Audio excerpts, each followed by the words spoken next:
Before I dive in, I want to say that probably what I want to say in my presentation has been covered, which delights me. All the things I wanted to say about resilience, bounce back, being persistent in what you want to do, follow your passion, and changing mindset. So I think my presentation is kind of a refresher, if you will, and a recap of what we saw today. I want to share, not as a la la land on my journey from dentistry to finance, but I want to highlight that mindset is everything. What Ruchi said is changing mindset. And I want to go into specific from fixed mindset to growth mindset. And I'm not saying that I knew everything. So I'm 43 years old this year. And I'm not going to say that I knew from fixed to growth since I was born. I learned things along the way. And I am who I am because of all the things you wonderful woman said. Picked yourself up, you fell, you took feedback, you grew, and all the challenges. Saloni Gupta, I live in Bellevue area. I am a certified financial planner. I'm a lead advisor at a firm here in Bellevue downtown. And I provide mentorship to women who are either looking to change careers or are looking to start career in finance. Because finance is probably like tech, but I think worse in terms of representation of women. There are only 20% of women of certified financial planner in the entire country. And only 1% of those 20% women is women of color, and that includes me. A little bit about me. I have been, I think, fortunate enough to live in the best places on this planet Earth. I was born in Rajasthan, and then I moved to Mumbai to go to my college. I did my dentistry from there. And then I came to Los Angeles and have been in Seattle for 16 years that I lovingly call home. Anybody been to Rajasthan? Know about Rajasthan? Okay.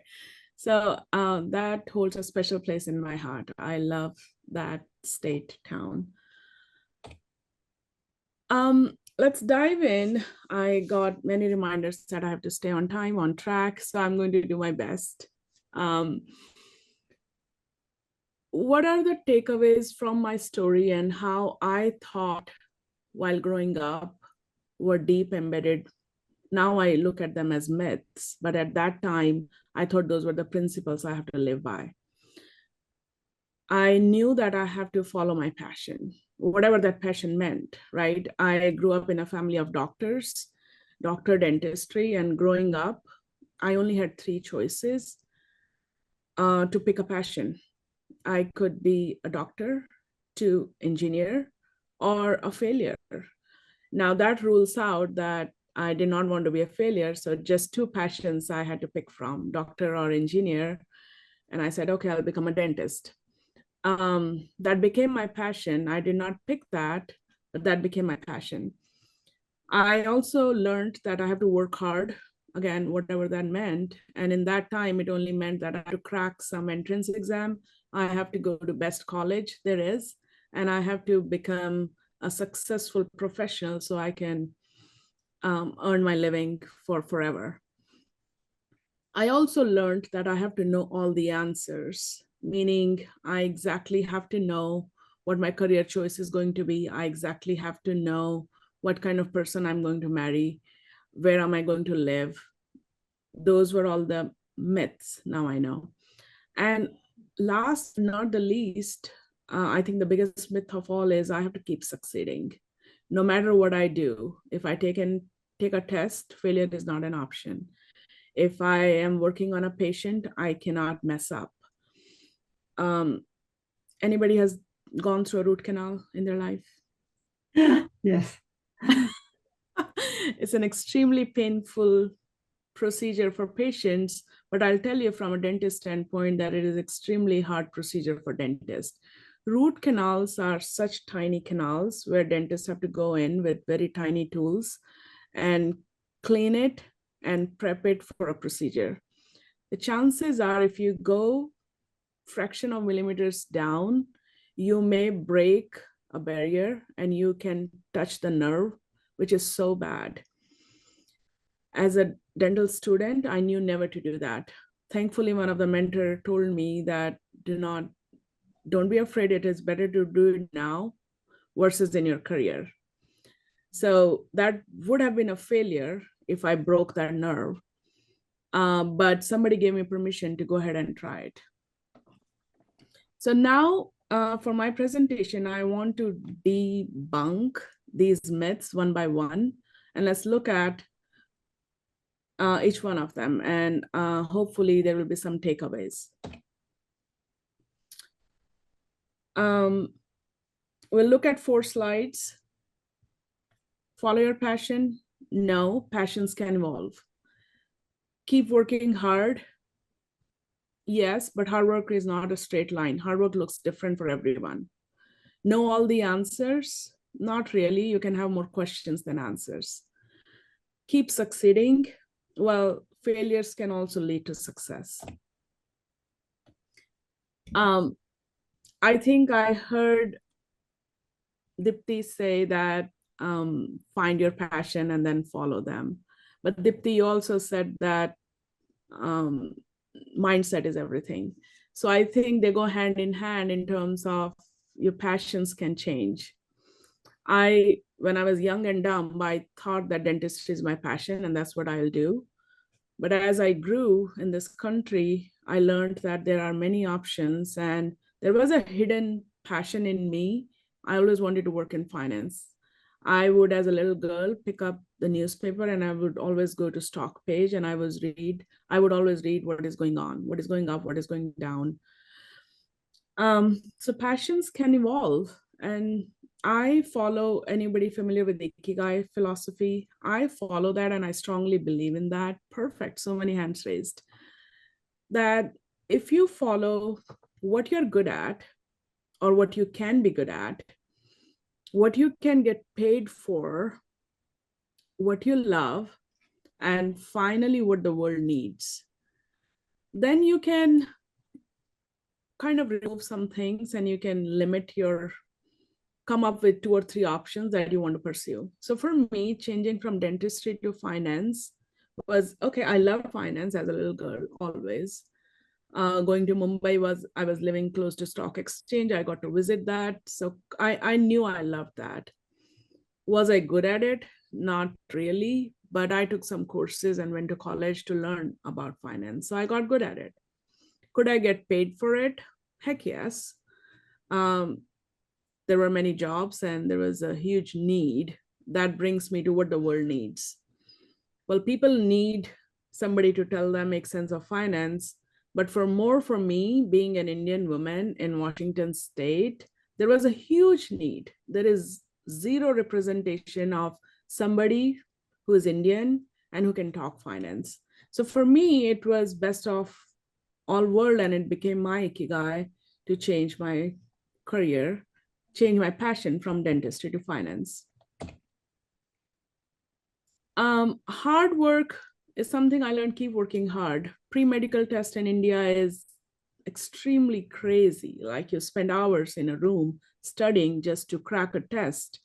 And that was hard work in my definition. And when I went to college, I just had to study, study, study. So very unidirectional, working hard, meaning study, acing your tests, getting a good job, hard work. What I learned is hard work looks different for everyone. As a mom, if you're raising your kids, if you're spending time helping them with their projects, their tests, that is hard work. If you are trying to get better at your health, working out, that is hard work. If you went back to college, I think, Ruchi, you went back to college, that is hard work. If you are a CEO, like Uma is courageous and she started her own company, that is incredible hard work, right? So it looks different. Do not let somebody tell you that just getting a good job, earning a good paycheck is hard work and that's all that matters. This is my favorite one, probably. if somebody asks you a question, immediately your brain goes that you need to know all the answers.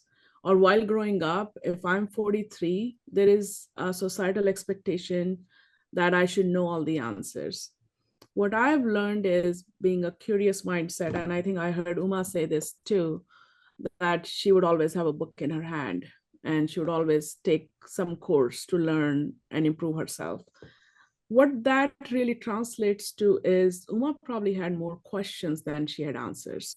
Whatever role she was in, whatever stage she was in, she wanted to do better. She wanted to know more. And that is okay. I think embracing that is okay. I heard so many of you talk about getting feedback at work or feeling stuck at a problem. That is a good thing. That means you have a growth mindset. You're not trapped in your own fixed mindset. Hey, I should know this. For me, it was super important and super helpful having that mindset. If I knew that dentistry is all I know, dentistry is all I can do, I would have never had courage to go and take that accounting and economic course in US. I think having questions is more important than knowing all the answers. My last slide is failure can also be a success. In India, it is, or even here, I see some families and some people that you always have to succeed. What that success looks like is A grade or pay raise or next promotion. You know, there are very tangible things that people think success looks like. I'm going to be a little vulnerable and share here that what were my failures. I did not pursue dentistry when I moved to this country in Los Angeles, although I had admission in USC, University of Southern California. I took a break from my course. I had paid $50,000 to that university. It was a huge failure, right? I sacrificed my time, money, but I did not pursue it. I did not also get into a public health program at UW. When I moved to Seattle, I still wanted to stay in touch with health science. I did not get into that program. Lastly, I did not know how to manage money, and we almost went bankrupt. That is 2007-8 timeframe. So what it did to me and how it translated to success. When I did not pursue dentistry, I got to be full-time mom to be with my daughter, who is 16 today. Well, by the way, I have two kids, 16 and 11, and there is nothing more precious than those little human beings on this earth. When I did not get into UW, I signed up for online finance courses because I had more questions and I always wanted to learn more about that. And I took it as a pivot. When we almost went bankrupt, we hired somebody who could make sense of finance to us. And that inspired me. There is a career that I can pursue. And I started my journey towards becoming that financial planner myself. And by doing that, I did not know at the time, but I became first Indian woman in Washington state to become certified financial planner. I'm recognized by the board and in state at several places. I take this as a learning and also perseverance, which I heard from all of you. You wonderful women are doing that. But I think if we can break the myth of fixed mindset and step into that growth mindset territory, I see that you all are already doing that. But if you can pass that to your next generation too, because I think most of us are raising that next generation who we have huge opportunity to break the barriers. I will leave you with this. If there is one thing that you can change within yourself, where you can shift the mindset out of all four things, then I would call this, the beautiful platform that Uma has put together, a huge success. Well, thank you for listening. I hope I was not rushing. I'm almost out of breath, but I hope it makes sense to you guys. Thank you.